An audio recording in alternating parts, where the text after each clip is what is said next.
ternyata hidup saya malah kosong loh. Saya ngerasanya kayak hidup saya udah nggak ada dampaknya apa lagi.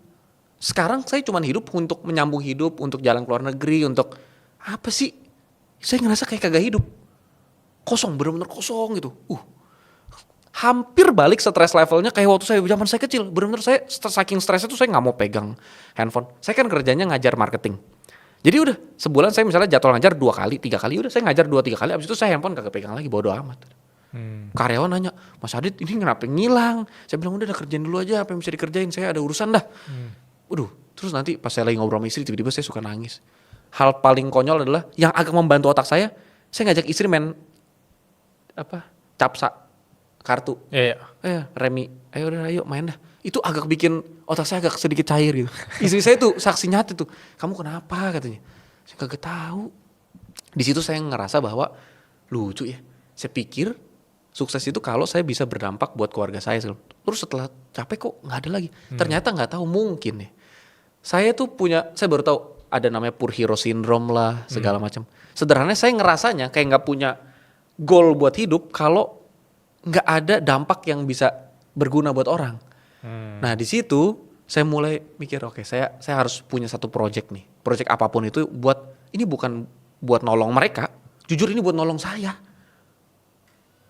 Jadi please help me, help you help me. Nah bagaimana gitu? Please help me, help you help me. Jadi saya bikin sekolah gratis. Sampai sekarang kagak ada IG-nya, kagak ada apanya. Di daerah Tanjung Duren depan kali, samping Frano Refleksologi ada sekolah TK Akasa. Muridnya ada 20 orang.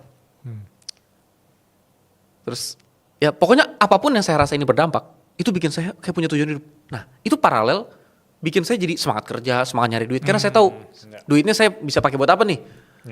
Walaupun saya tahu persis, kalau ditanya orang kenapa kamu bikin ini, jujur sama sekali gak punya tujuan yang mulia. Tujuan saya seenggaknya saya bisa hidup. Saya pernah cerita gini ke satu sahabat keturunan India, Bro Sunil Tolani. Bro Sunil dengan apa adanya gitu ya ngomong, Dit, don't be too selfish bro. Ya itu, tapi saya sadar, tapi saya memang benar-benar selfish banget. Saya ngelakuin itu pun karena saya harus punya tujuan buat hidup. Kalau nggak ada begitu saya benar-benar kagak ada tujuan hidup. Nah begitu kali definisi sukses. Ya nggak tahu seperti 2 tahun berubah lagi. Cuman kalau sekarang jangka pendek ini tujuan saya sederhana.